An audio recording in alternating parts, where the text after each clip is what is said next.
Hey, guess what, friends? It's time for the top 10 worst rares or mythics in Kaldheim for your pre-release.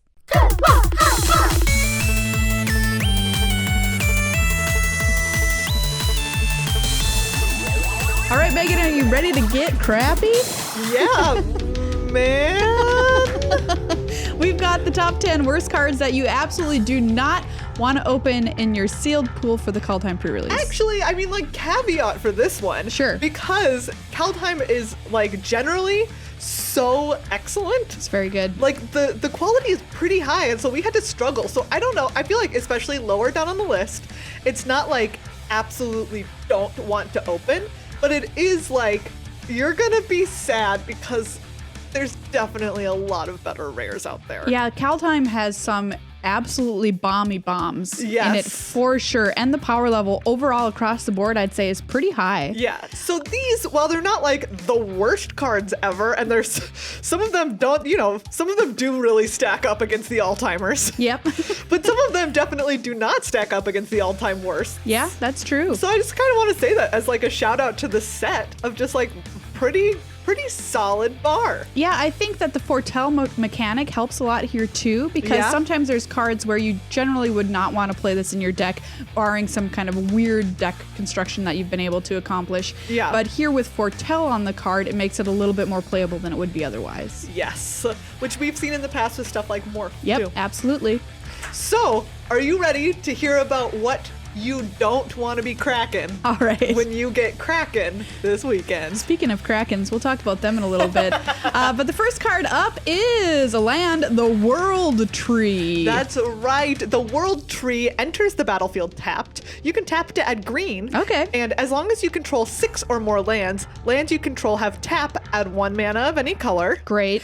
You can pay white, blue, black, red, green, tap, sacrifice the World Tree, search your library for any number of god cards, put them onto the battlefield, then shuffle your library. Wow, if somebody can accomplish this, I'm going to call it an ultimate on this land. It is. During a pre-release, slow clap. But You've also done they're it. going to have got like, what, if you open like 1 god and it's like, okay, I'm going to go fetch my 1 god out of it. I mean, I don't know. I'm just waiting for the screen caps to happen because this seems absolutely impossible to pull off in sealed. Plus, I mean, I'm sure that you can, but like, I'm not sure that you can, one. I mean, like, it's not. It happens, right? It could happen. Sometimes you have 11 lands in play. I guess. And if you've got 11, and you haven't lost. Exactly. One, you're probably losing if you've got 11 lands in play. And 2, and you've got more than 1 god. What are you gonna go get? Yeah, what did you also open? I don't know. Here's the thing. You don't want your mana to come in tapped if you can help it. In sealed, it's really important to have Especially your mana if on it's only curve. 1 color. And it's 1 color. One color. And even if you're like, I'm building a 3-color deck or a 5-color deck, because you're doing something wackadoo, you still have to get 6 lands before you can even tap to add another color. Which, like, if I'm playing 3 colors and one of them is green, sure, I will play this. I'll put it in. But I'm not going to be happy about it. But not super psyched. Next up is another land, Tyrite Sanctum. Yeah. This is a land that says tap, add colorless. 2 and tap, target legendary creature becomes a god in addition to its other types. Put a +1/+1 counter on it. 4 tap, sacrifice Tyrite Sanctum, put an indestructible counter on target god. Once again, we're messing around with gods in our sealed pool. Yeah. And it's I mean, like, so you can make any creature a god, but I think my biggest it's gotta be legendary. Okay, yes, that's true. There are lots of legendaries though. There are. But like, they're gonna see, your opponent can see this coming from 1,000,000 miles away. Well, for 1,000,000 miles away. Like, you're gonna put a +1/+1 counter on it and make it a god, and then like you're gonna go to activate this thing and make it indestructible. Kill it. And then you lost your turn. And then your land is gone too. Yeah, I don't know. Bummer. This is just such a niche corner case card that I cannot be happy about it. And you are taking room, like you're putting in a colorless land. Yep. Which, like, mana bases are already so like precarious and limited, right? Sometimes you lose games to not drawing your other color of mana. You're gonna lose games to being color screwed more than you're going to win games because of Tyrite Sanctum. Wow. Need we say more? Up next is Search for Glory, which has a glorious spot in our list because we normally have a tutor in this list. And here we go once again. It is 2 and a white for a snow sorcery. Love Very the snow fun. sorcery. Search your library for a snow permanent card, a legendary card, or a saga card. Reveal it, put it into your hand, and then shuffle your library. You gain 1 life for each snow spent to cast this spell. Yeah, so the reason we're not like super duper hot on tutors in limited is, wouldn't you just rather draw the card and then play it and not have to take a turn going to go get it? Wouldn't you rather just draw a spell? And you're like, oh, it's a second copy of like my best card. In this case, if it's a snow permanent, a legendary, or a saga. Right. And like Maria said, you're taking a turn off. Yeah. Like you have to, 3 mana is a lot of mana, man. That's not insignificant. You have to go do this and then sit around, probably do nothing for the rest of your turn while your opponent develops their board, kills one of your creatures or whatever, pass back to you, you're behind now because they took actions. And you're like, I guess I could play my bomb now or whatever. Yep. Which, you know, sometimes it's going to work out for you, but not all the time. No. And you need to have something worthwhile that you want to go get this, which you don't always. You would rather just open a great rare instead of this. Yes, absolutely. That's pretending to be a great rare. That's pretending to be a great rare. Speaking of great rares, next up is In Search of Greatness, which this art is so great. This art is excellent. Need not search for greatness. No. It has achieved it. No. Green for an enchantment. At the beginning of your upkeep, you may cast a permanent spell from your hand with converted mana cost equal to 1 plus the highest converted mana cost among other permanents you control without paying its mana cost. If you don't, scry 1. This is a complicated card. If I was a new player, I would have no idea what this meant. I mean, you are kind of doubling your mana. I guess, but you need to have a card in your hand that is exactly 1 greater CMC than something on the battlefield. I feel like that's actually not like uncommon in limited. I guess it might not be, but right? If you play this on 2, the next turn. If you play this on 2, you're probably fine. Yes. I don't know. I don't think I want to play it. Okay. I don't. Later Maria's in the game. Suspicious. What are you? I'm okay, suspicious. if you draw it later, bad. It's quite bad. This card is sus for me. Yeah. Next up, a beautiful artifact. Yes. Pyre of Heroes, absolute garbage. 2 mana for an artifact at rare. 2 tap, sacrifice a creature. Okay, I already don't love it.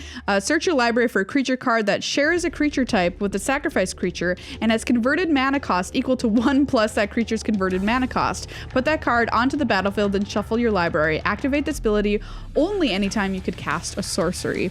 Okay. So once again, we got that 1 plus situation happening, which does restrict what you can get. Yeah. And you've already got to have the creature that you want to sacrifice, and then you pay for it, and then you go get it.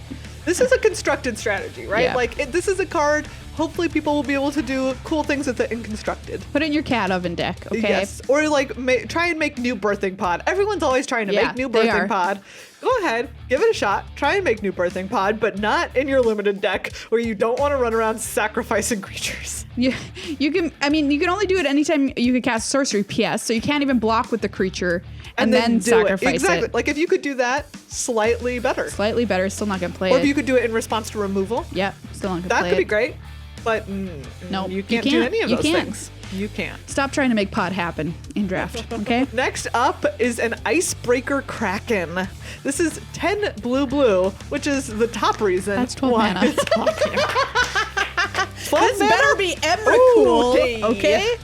And even then, that's tough to cast. Yeah. This spell costs 1 less to cast for each snow land you control. All right. So, okay, you could get it to 6 if every single land you have is a snow land. Here's the thing. Fun fact, everybody. In sealed or in draft, you can only play snow lands that you either draft or open in your sealed pool. So if you open 6 snow lands in your sealed pool, they're all on color for your deck. And they're all in play. And you played them all in turns 1 through 6.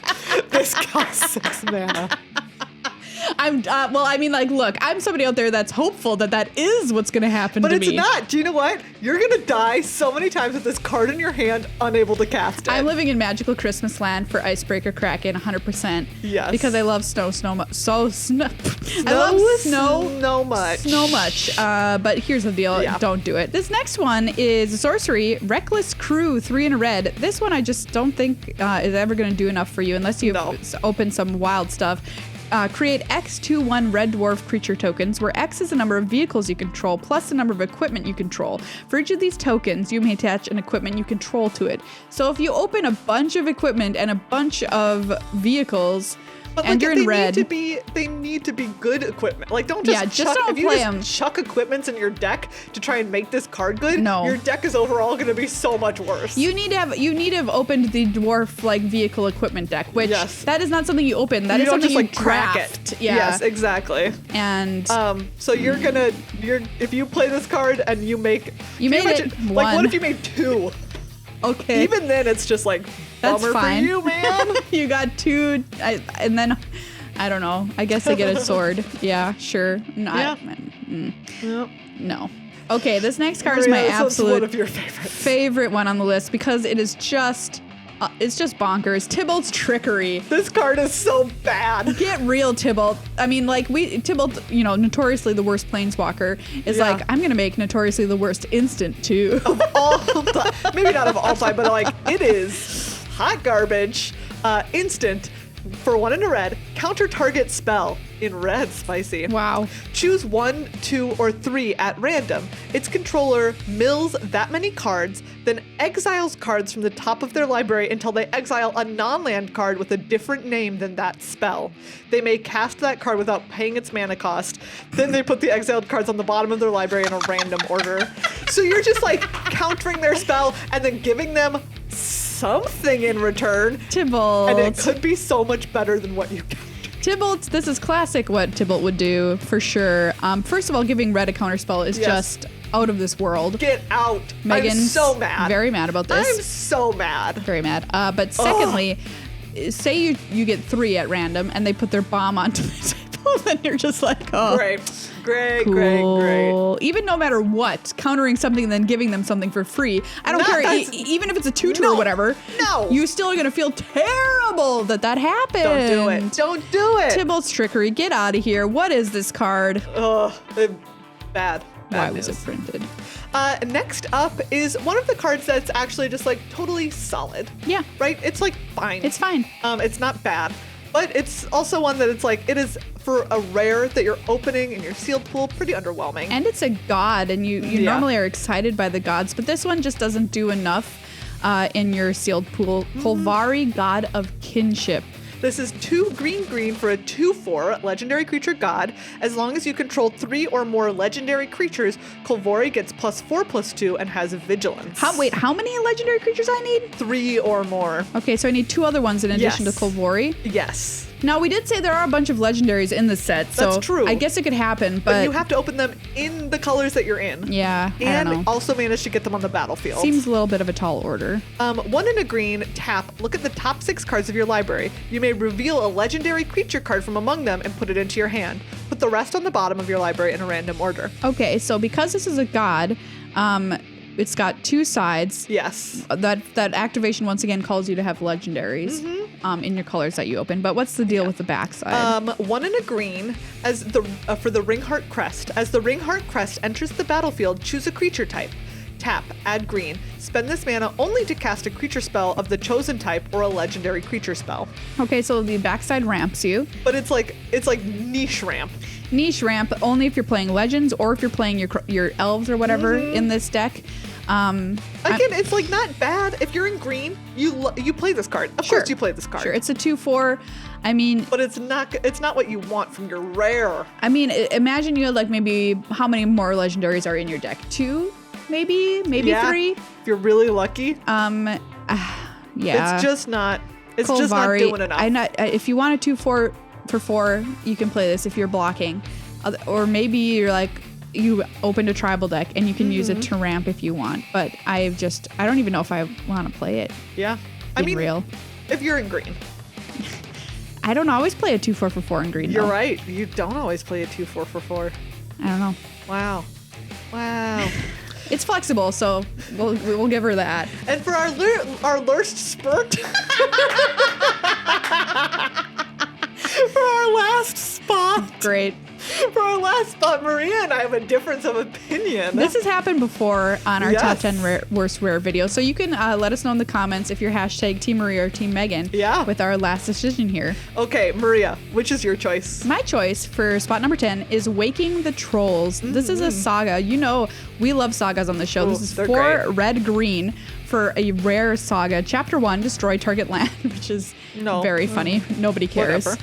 Chapter 2, put target land from a graveyard onto the battlefield under your control, so you get to steal their land that you just destroyed. Okay, so you get a little bit of ramp at 6 mana. Are you really concerned about that in Sealed? Probably not.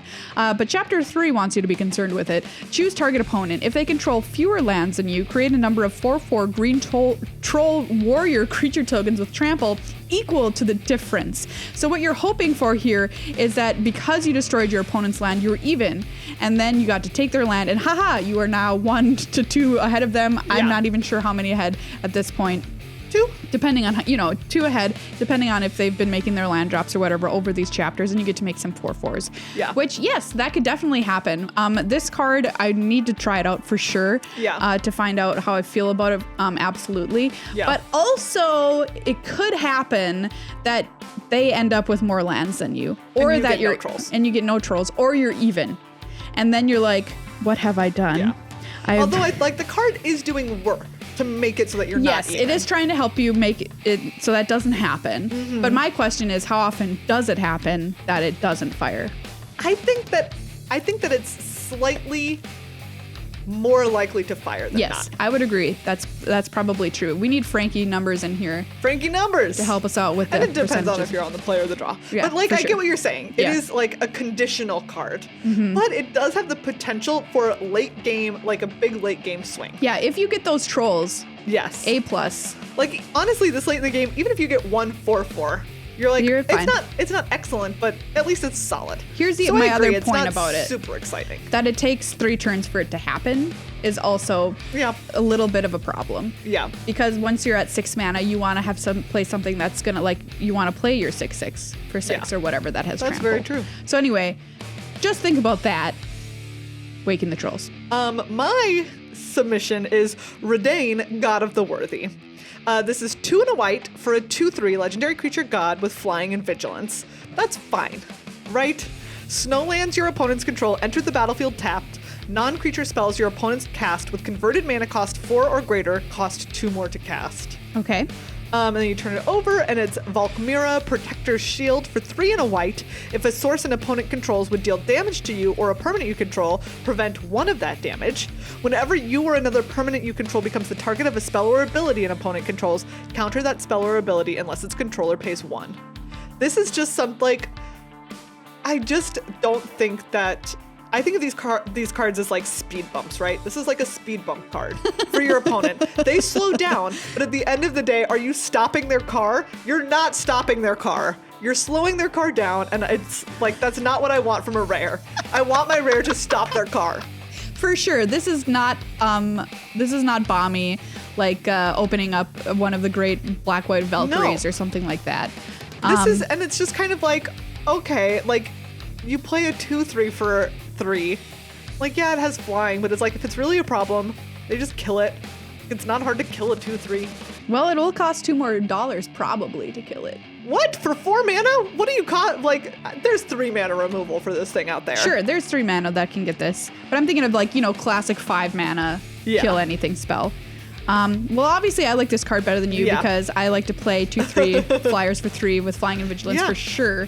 I'm never gonna probably cast the backside of this card unless it's this is irrelevant late in the game. I don't want a 2/3 flyer or whatever because they have better creatures. But like even like if you're casting the backside, you're already losing the game. Oh yeah, you are for sure. Which, like, yeah, I don't like a card that has an ability that's basically just like I admit that I'm losing this game right now.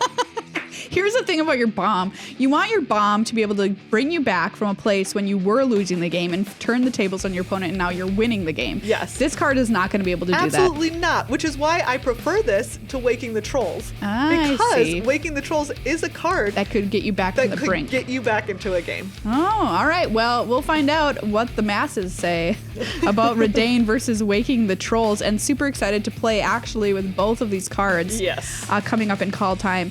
In fact, I mean, like all of the other cards in Kaldheim, bring it on. We really had to work to find cards to make this list. Yeah, I think they've done a great job with this set. There's tons of excellent cards to play in your sealed pool. We just want to provide you a little guidance on what you might want to think twice about before putting it into your sealed deck. Before letting it guide you towards a color. Yeah, and once again, we are not talking about Constructed Commander or any other format except for Sealed at the pre-release and Sealed moving forward in Kaldheim. But I am super stoked for this coming out on the 28th. Yeah, and if you are worried about any of the interactions or the mechanics, we've got our episode with Judge Rob out. So you can check that out and get all of the info that you need. Yeah, absolutely. Check it out. It's under our Good Luck High Five episodes playlist here on this YouTube channel. He'll give you all the information you need to feel confident going into your pre-release. If you've got an Android device that's new enough, you can also play on mobile starting on the 28th, which is just unbelievable to me. Yeah. Wow, the moment is finally here, except not for me. I have an iPhone. Womp womp. Anyway, thank you everybody for watching. See you next set for another top 10 Worst Rares.